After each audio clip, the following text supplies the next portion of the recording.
Namaskar and welcome to this exciting new episode of Sattology, Debunking Mythology.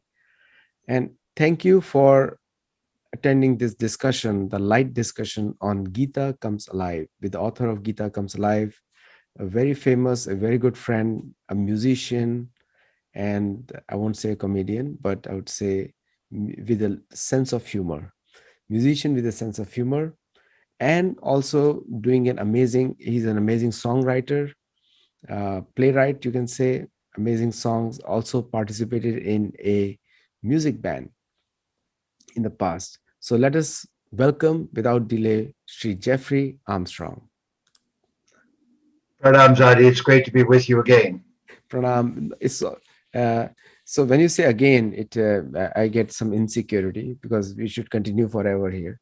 So so Jeffrey, when we had done so many sessions on it and we got great reviews.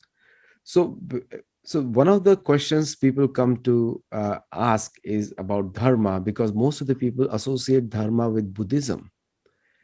And is there a colonial reason for that, or it is just because people don't know? Probably both and more. I think that Dharma is such an important word because it takes us to the essence of the Vedic conversation. And this is the conversation of knowing the world around us and having a worldview that has been deactivated, destroyed, spoken against by the Abrahamic religions, and in particular Islam and Christianity, because they're heavily invested in a one lifetime worldview. And our main difference with them is that we start out by saying, you're an Atma, you're an immortal being. You've come here willingly to visit, and now to Dharma. Everything here has a purpose and is governed by rules. Welcome to the Jagat. What an opening line. Now, when we talk about the everyone is born a sinner, does it violate the dharma of the living entity? Like when we say that statement. Well, this is a big secret. The word sin was constructed out of the Sanskrit word isha and ishta, because it gives the English word is, just like be in English is from bu. Ombu, that's where we are. We're on Bhumi. So it's bu, buva, sva. There are different lokas, there are different realms. There's more to this than you see. So this word is gave us to exist. Exist is what is. And if you turn it around, its opposite becomes sin. So sin was a word invented by English-speaking Christians as a disease that we have. We got it before we got here, because they say we're born sinners. So if you're born a sinner, it means you did something before that you have no recollection of. But now you have a disease called sin. And there's only one medicine for that in Christianity, and that's the Jesus medicine. So first they had to give us the disease and make it incurable and say there was no memory of when we did it or what we did. There's no description in the Bible of whatever revolution we might have been a part of. But somehow we're despicable revolutionaries who came here with the sin disease, and now we need the Jesus medicine. That's the propaganda. You use the word despicable. It's a very strong, deplorable, despicable, and these are the strong words probably you reserved for the pagans and anyone who doesn't follow their viewpoint. And so somehow we are always at the receiving back, like from them all the time, that when they accuse and we start defending. Is there a way we can change the narrative when we talk about dharma and we say the definition of dharma can be applied to both animate and inanimate objects. What is your view on that? Adi, that's such an important question. Let me, to all of our listeners, listen very carefully to this next statement, please. That is, we have been, the Vedic culture has been framed. And framed is when you say someone is despicable, when you say terrible things about them, when you put them inside of a picture frame that you're this and you're that and you're that and you're that, and create a negative impression about them so that it always feels to them like they're defending themselves. So you and I, by joining your culture, are pagans, you're Bhagans, you're the worst beings on the planet, according to Christianity. I have joined you, which makes me a terrible traitor to my civilization. Born a Christian with an opportunity to have all it was giving me. Instead, I asked too many questions. So this is the secret of our conversation. Dharma requires that we ask questions. And Dharma is understanding the laws that are running the universe that we're living in, or the Ritam.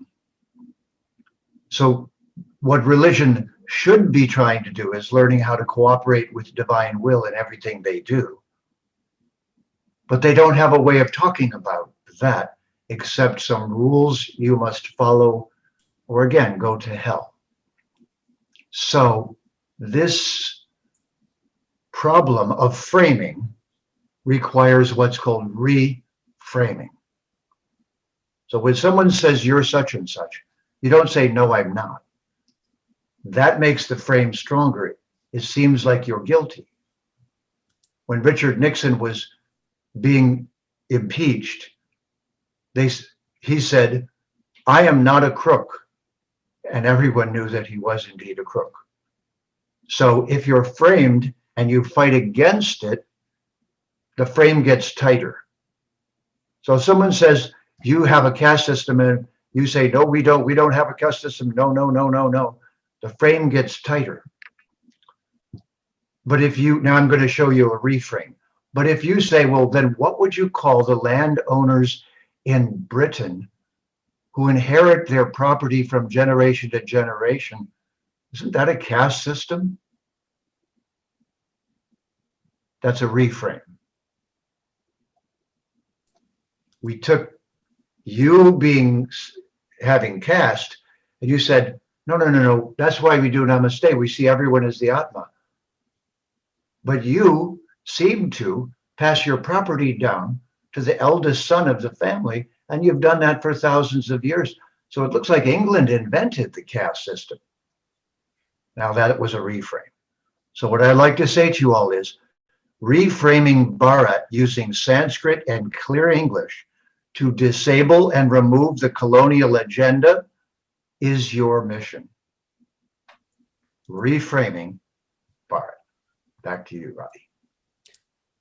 What an amazing way to put it, because most of the people become defensive, and instead of understanding the question, because English is not their first language, they tend to get into shloka bombing, I call it, and throwing shloka which doesn't make heads or tail, because like Krishna says in Bhagavatam, that Uddhava, he says that simply by studying the nature and logic, through logic and understanding, you can understand me. Very simple. So coming back to the topic of dharma, like you said, doesn't dharma belong to all? Isn't dharma a natural platform for the entire humanity? Because it encourages common sense, inquisitiveness, questioning, intellectualism. So don't you think that this is quality of all human beings, being inquisitive? Let's answer this with the great strength of the Sanskritam, of the Sanskrit language, which is that all the words have a root.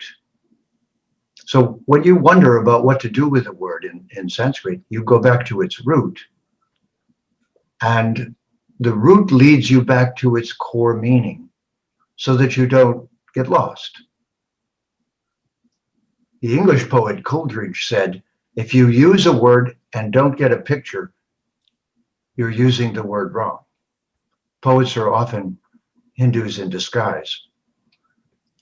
They're seeing more than everyone else normally sees. So in this case, the root is dri, and the root of dri is ri. And ri, which should be trilled a little more than I'm doing it, is the essential laws of the whole universe. All of the codes that the universe is using to construct reality are the ritam. So to take charge of this conversation, you have to go from emotional to scientific. This is the great strength of the Vedic culture of India, of Bharat, and no one uses it. They use it to be engineers, but they don't use it for this conversation. You have to go back and say, isn't the point of religion to follow laws and rules? Well, we invented that. The word you want to know is ritam, and ritam is all the laws of nature. So then you can say to them, so what do you think it would be a good idea for us to follow the laws of nature? Back to you, Adi. What a wonderful way to reframe that question. And so Jeffrey, you mentioned so wisely that is the scientific nature of the dharma culture is a, we have also recorded that how Sushruta gave medical science, which is even so people assume that there's such a large population living, people's bones were not breaking, people were not falling sick, and people had no doctors, no reach to anything, and the dharma even applied there. So the concept of tika karan, which is tika is again called vaccination in today's world, but even that was there during that time. So dharma cannot be called just a religion. It's a platform for overall development of human beings for chatur purushartha, for purushartha, dharma, artha, and kam, and actually kam I'll say the last, dharma, artha, moksha, and kam. So the all aspects were there because any one of them is missing. The human life is so complex even today, and it has become more complex in social media and Wikipedia. So, but it has become much more complex. But still, dharma was a platform for overall mental, spiritual, emotional, and intelligence quotient of a human being, all aspects. So let's use this as an example in our current situation. When COVID began, the first thing I said, I saw the news, it showed the grocery stores had been mobbed by people, and they took two things, junk food and toilet paper. And I said, okay, this is the secret of the whole thing then. The junk food is the problem, and the toilet paper is getting rid of the evidence. Now, what I mean by this is that the Western civilization is entirely insane in its food because it allows corporations to make toxic junk food, and they feed that junk food to their children. It's filled with addictive substances and things that make you eat it and get addicted to it. It's not nourishing. It doesn't develop your body to a healthy state of being. So why have we only heard of a vaccine for COVID? Why haven't we heard about healthy living? Why haven't we heard about a good diet? All the people that are dying, nobody tells us what they live on. If they live on junk food and coffee and alcohol and cigarettes. So look at Western civilization. We actually encourage people to make profit feeding poisons to our whole civilization. And we call the poisons food, But according to Dharma, they're all poisons. Ayurveda would say, why are you eating poison? You'll get sick. So sick is not connected to food in Western civilization. But Dharma culture says everything you eat has to be harmonized with your particular body type. Are you Vata, Pitta, or Kapha? What is your particular body type? That's not so you join a caste, it's so you know what to eat. It's so you know what to have for dinner and what herbs will be your best friends.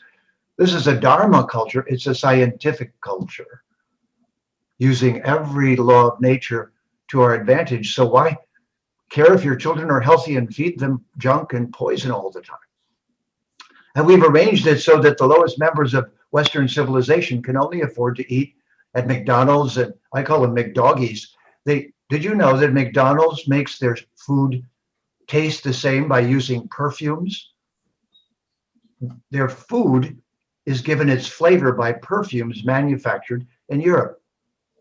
And that's why McDonald's food all tastes and smells the same, because every place puts chemicals into it to make their unique brand of food. But then poor people can only afford that. How can they ever become healthy and advance in civilization? This is the violation of Dharma. So adharma, like again the concept comes adharma, because the dharma and adharma, any scripture we pick it up, especially Vedic scriptures, there is a adharma in every situation of life, and there is one in food also. Just now we are talking about food which is putrid and which is dry, which has been prepared and we don't know what are the contents of them, and in the names of preservatives what they add we don't even know. And the dharma consciousness applies, and dharma science applies to even that aspect also, so which is adharma. And when we say dharma adharma fight is always going on, and so it applies to even food, like you said. Dharma rakshita rakshitaha, right? Correct. Dharma protects those who protect Dharma. Yes. So right. if we don't protect nature, and if we don't obey the laws of nature in our agriculture, if you want a great role model for this, it's one of our great leaders right now in this, Vandana Shiva. Yes. She's a wonderful voice of Mata Bhumi, of Mother Earth, saying, are you kidding? You're destroying agriculture. You're destroying farming. You're destroying food. You're making food with poisons. And as she loves to point out, and it's true, that the great poison maker, if you can call it great, the horrific poison maker in World War II was Monsanto. They didn't know what to do with their poison afterwards, so they started using it on agriculture. This is adharma. This is against Dharma. It's not politics. It's not just social behavior. It's the destruction of the food making capability of the soil of the planet. It's adharma, and we'll pay the price for generations. We already are. You mentioned about Monsanto. It connects me to science, because generally it is very ignorantly accused that dharma consciousness works against progress, It's and primitive. and the and the opposite of progress is congress. So which is con and pro. You all know pro and con are two different sides of the coins. So then opposite of progress is congress. So when we talk about the science as well, so there are two aspects of science as well, dharma and adharma. Isn't that right? The science which helps the largest group of people in building a healthy lifestyle or healthy occupations, that's a good science. And the science which is used to poison the food or poison our minds, that's adharma again. So are they again the concept of dharma adharma going and fighting again on this topic here? Yes, Adi, let me give them a really good example from when most people don't know this, but when the United States was founded, by the time they were making the US Constitution and calling this a democracy, the southern states already had about 5 million Black slaves from Africa.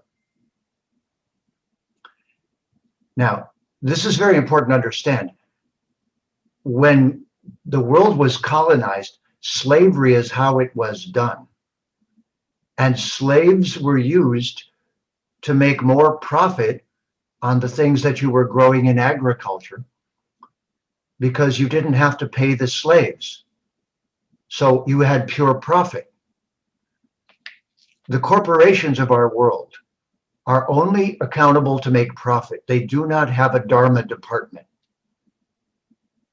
When I was inside of corporations, I called them corpsorations, that dead place I go each day. Because they have a CEO, that's the leader of the company. They have a CFO, a chief financial officer, but they don't have a CCO. There is no conscience in corporation. So to tell you honestly, corporations were invented when the world was colonized, and they're still only to make profit. They're not accountable to Dharma, to truth and the well-being of everyone in what they're doing. So what about that? Why don't we have that as a Dharma conversation when somebody tells you you're primitive? Let's ask about why corporations are still exploiting the world and only making profit and not held accountable. True. Very true. Because the whole concept of dharma and adharma applies to every single sphere of life, whether it's a corporation, whether it's a sometimes organization is needed for the larger good of the society. But when it becomes a tool of exploitation, then again it's adharmic. Uh, Adar. and then the same thing applies to politics as well. The dharma adharma concept goes on in politics too. So the politics for loka sangraha, or the benefit for the entire mankind, is dharmic politics, and the politics for the benefit of few vested interests is adharmic. What do you have to say on that? You know, it was after I had been in the ashram and learned from the great Acharyas of Bharat that I went and had my corporate time in life. It was arranged that way. And it was so beneficial because I saw Ravana.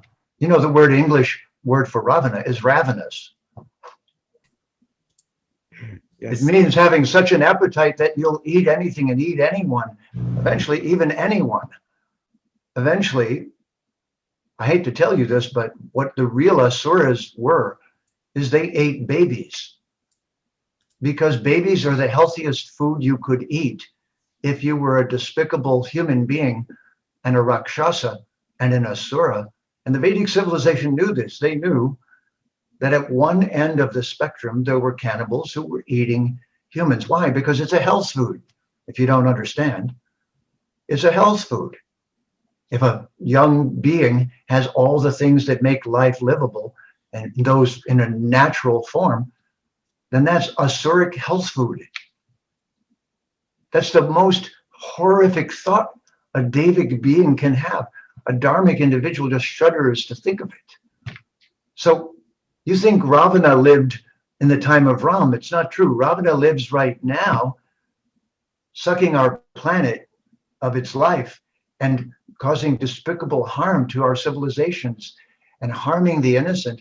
So what I started to say was, the colonial civilization trying to invent democracy had 5 million slaves, and they had an argument, and it was, what are we going to do?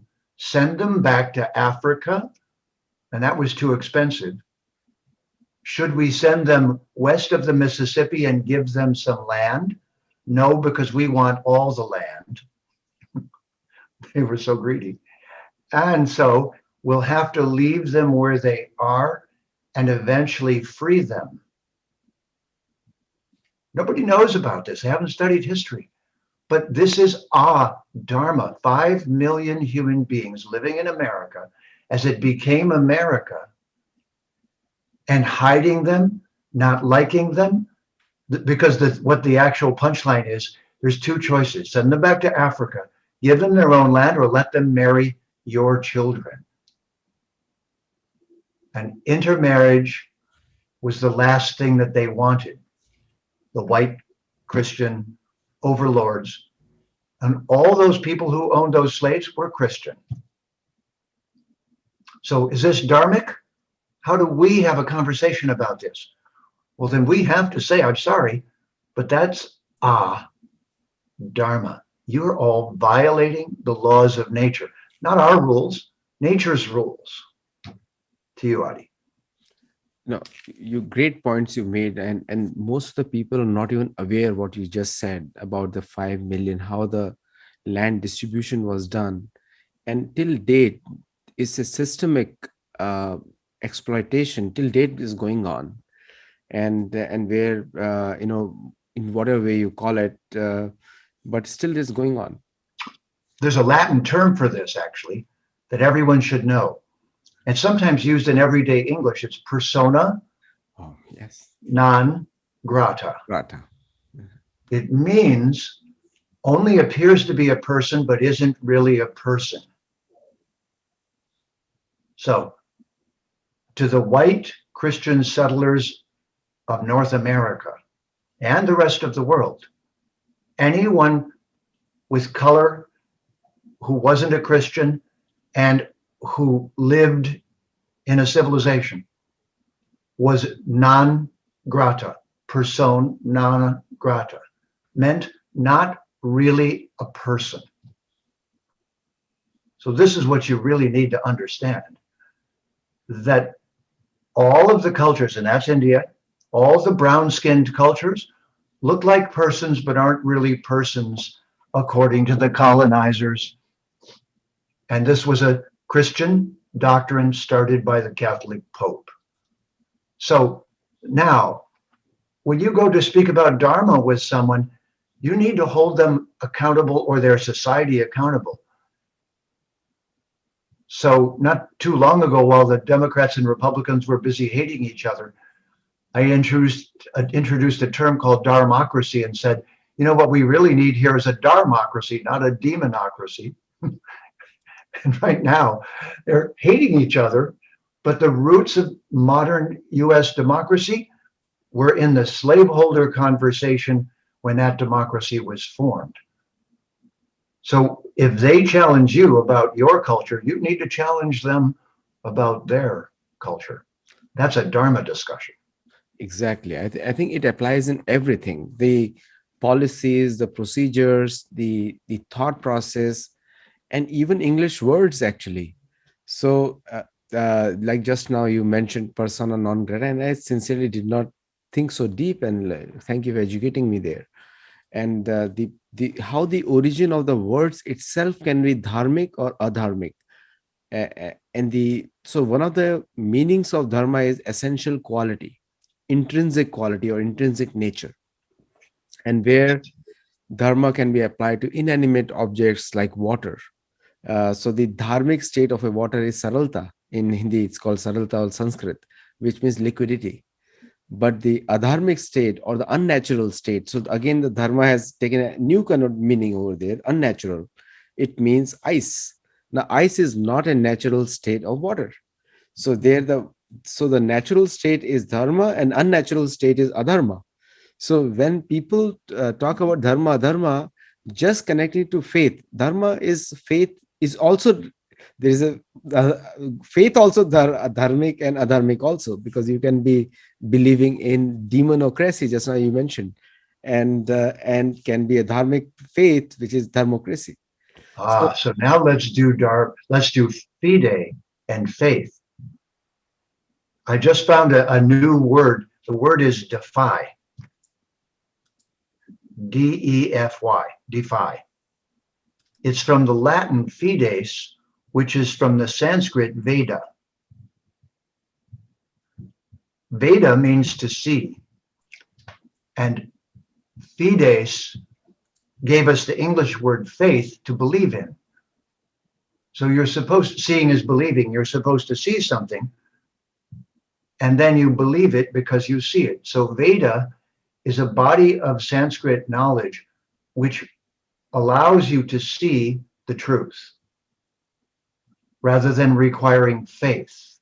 But that word Veda, vide, became fide in Latin, and fide then became blind faith in the Christianity and the other Abrahamic traditions, especially Christianity and Islam. So then following blindly was what was recommended. But Veda doesn't recommend following blindly. It recommends that you don't follow blindly, you follow by seeing through the Veda what is Dharma. So it's really seeing the laws of nature and then cooperating with the laws of nature. Somehow the cooperating with the laws of nature has become in today's world viewpoint, that you are not inventing something new. And my question is that you cannot reinvent breathing, because you have to everyone has to breathe the same way. You have to breathe out and breathe in. So but going against the or challenging the status quo, The Rita. the rhythm, this the what is the nature, has become a new form of innovation and other things. But there are few things you cannot change. uh, just like the nature of human being, whether you are in Africa or India or US or any other continent you can be, everyone everybody has the same aspirations. Everyone wants to lead a healthy life. They want to have a stable families. They want to have peace and prosperity in their country. Those basic things don't change. So the so isn't that we called it dharma, because the base, that's a common theme across everywhere. So let's use an example that happened with the settlers in America as they went across the plain states of Kansas and out there in that middle of what they call the Great Plains. There was a grass growing there that was a big, tall, rough grass that was eaten by the buffalo, the bison. But the settlers wanted to grow a different kind of grass because they wanted to grow cattle, to herd cattle, so they could eat them. They wanted to eat cattle. So without thinking, they came in, killed all the buffalo. They used to shoot them from trains as a sport, not even a sport, as a game. Trains would drive by and shoot and kill as many buffalo as they could. Then the settlers destroyed all of the grass that was supposed to grow in that particular soil. Then they planted the grass they wanted, and it all died because it wasn't meant to grow there. It was against the Dharma of that climatic region. Its Sva Dharma was to grow in a different place. The Sva Dharma of the grass that they killed and destroyed, and the buffalo that lived on it, was the natural relationship of the nature in that place. It was the Dharma of it. And they went against all of those dharmas and destroyed the land, destroyed the climate, destroyed the culture. And what I need to say last is that the First Nations groups, the Navajos, the Arapahoes, the Comanches, the Apaches, all these tribes viewed themselves as the protector of the Mother Earth in the place where they lived, the protector of the Dharma of the soil, the animals, and everything. That's why each tribe had different totems and animals, because they were the protectors of that area of Matabhumi. Dharma Rakshati Rakshitaha. Dharma protects those who protect Dharma. Dharma is the laws of nature and nurture and caring and sustaining. So a Dharma culture cares about sustaining the whole society.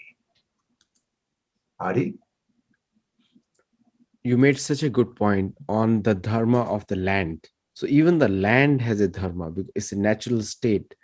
And you took a very good important point, swadharma. I wanted to cover it to the last, but you brought it up now.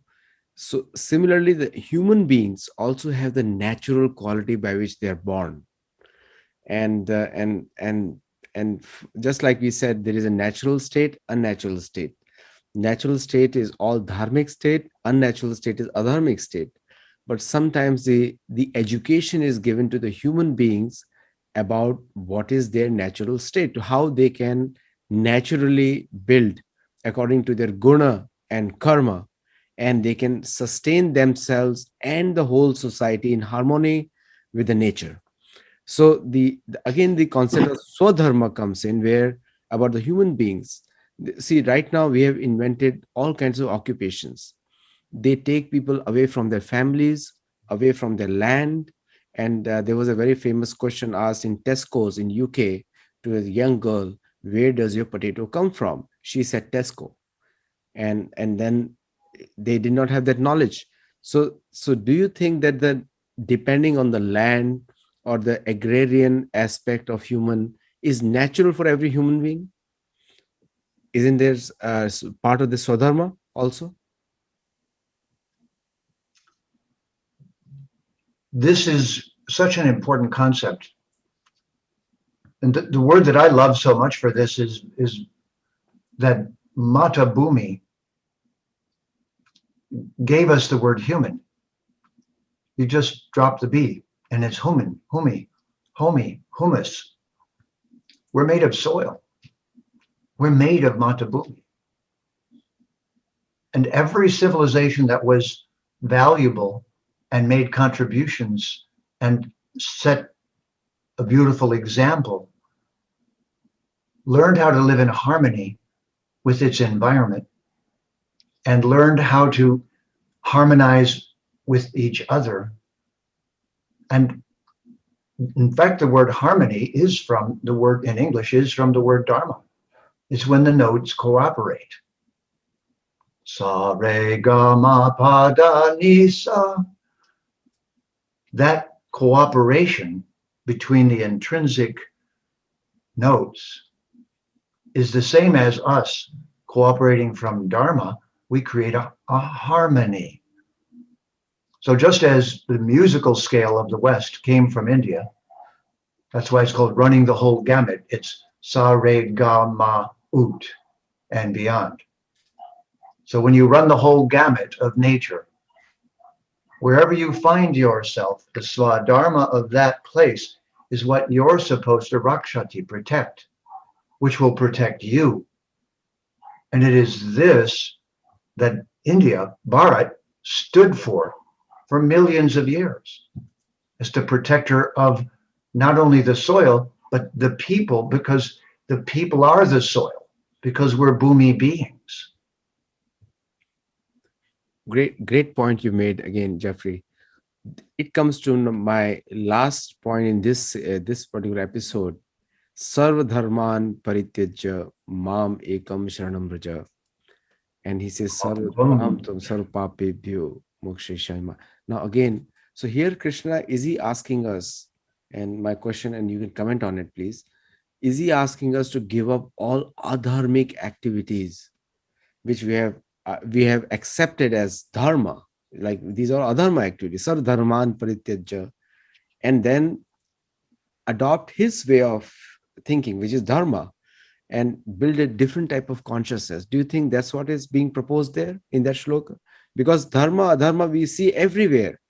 Adharma means unnatural, unnatural state of life, unnatural object, or land. It applies to land. So, what in that shloka, what is he trying to now bring to the point here? You know, Adi, this is such an important issue. And it connects back to the issue about everyone's work. The entire Vedic civilization is based around buddhi. Buddhi is discernment, is the ability to tell one thing from another, including ourselves as the Atma from the Prakriti of matter. All of this discernment is the basis of the Vedic civilization. It's the basis of the Bhagavad Gita. Dehinosmen yata dehe kumaram yovanam jara tata dehantaras praptir. We're not the clothing we're wearing. The body is our clothing. We're supposed to have a dharma with one another. We're supposed to see one another in the correct way. We're supposed to cooperate with the ritam, the laws of nature. And this cooperative organizational society required scientists of each department of nature. This is what's happened that's so obvious and yet terrible. I hate to say this, but all of the great thinkers of Bharat, the rishis, the pandita, after being colonized, went to the West and started working for corporations without a conscience, using those skills that they inherited genetically from their dharmic civilization, because it had practiced it for so many centuries that almost all the people born there are brilliant and scientific and thoughtful and are capable of using their buddhi. So I think this is where we started with the Dhamma of the Buddha Dharma and the buddhi and Dharma. The Buddha Dharma was a reform movement inside of a difficult moment in the Vedic culture. But the Vedic culture is a Dharma culture. And right now, it's sad to say, but all of the people who were colonized in Bharat went to the West and are now working for the ones who colonized them in corporations without a conscience. And the whole world would change next week if every one of the programmers and engineers and all of the people from Bharat who are now working for the slave owners refused to make products that were harmful to the planet. If they refused to use their brilliance in endeavors that were dharmic, that were ravenous and ravaging our planet, and crazy things like going to Mars instead of fixing our planet. All of this insanity is the continuation of Ravana's plan, and it is not dharmic. And what I wish could happen is the entire Dharma community of Bharat stands up and says, wait a minute. We're not working for the Dharma of Matubhumi, and that's where we come from. That's why this conversation with you, Adi, is so important, and you instigated it. So we come to the point of dharmic innovations now, because it's a point of a new type of innovation is needed, or maybe going back to the roots is needed, because people have gone so far away from the roots that a new type of innovation is needed, and which is the duty of all dharmic followers, whether from India or from outside, because a new economy is needed. This economy is unsustainable. And like we discussed in many aspects here, there is a adharmic economy also, and there is a dharmic economy also. Money you make on both sides, even the beggar, everybody makes money, good way or the bad way. So there is a adharmic money, there is a dharmic money, there is in every sets, two sets are there. Like I always say, we are neither left nor right, we are dharmic, because that's the only middle path which can sustain everyone. And adharmic is definitely unsustainable. What is your view on that, sir? Well, I was just hearing the Bhagavan sing it out. Yad yad acharati shreshtas tat tad evetero janaha sayat pramanam kurute lokas tadanuvartate. It is your personal example. Dharma is as Dharma does. Dharma is what we actually do. And that's why the next word after Dri is Kri. Kri. Cause and effect rests upon Dharma. Correct. And so it is in our personal action that people believe in Dharma. They watch us, they see us teach by achar, by moving, by acharya. It's one who moves the way they talk. And this is our car, this is our karana, and this is our antakarana. But it is the acharya who shows us how to move with the laws of Matubhumi. In the last session, we discussed about Kri. Today, we discuss about Dhri. So if people who want to know more about karma, they can watch our last session, which is already live, Karma Simplified. So they can see the actions. But now coming last point, one more point I have about the wars. And people are very mistaken that the dharma is against war, but dharma is against any exploitation generally. Not sometimes to establish dharma, there is a war needed, just like a police needs to be there to protect good people from criminals. What is your viewpoint on that, sir? Adi, of course, it's so important.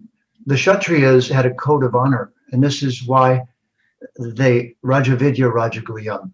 The knowledge that Bhagavan was giving was also directly aimed at those who have the power to rule, Right. so that they know to be accountable and to be the protectors. So this is what Kshatriya means. Kshat means hurt and protect, not just hurt. And this protective side of Dharma, I don't like using the word war because it's now been used to kill civilians. And this is so adharmic, it makes me just terrified to think of the consequence. I like to say conflict. The Kshatriya faces the conflict because they must face it if the innocent are being harmed, if nature is being destroyed, then they must be the one who stands and says, no more. You cannot do that again. Stop. And you know what? I almost mentioned this earlier, but the Abrahamic religions, especially the Catholic Church, created armies and Islam of rapists to rape and pillage because that was the way they paid the soldiers. So funnily enough, or terribly enough, the religions that were supposed to be protecting everyone made rape and pillage armies who were paid by being asura, adharmic. So I think this is where those religions just went wrong. They had some good ideas, but they went crazy and they fought ugly, despicable, adharmic wars. So we must say that no Kshatriya does that. They don't harm civilians. They don't harm the innocent. That war never happened. That war was not the Mahabharata.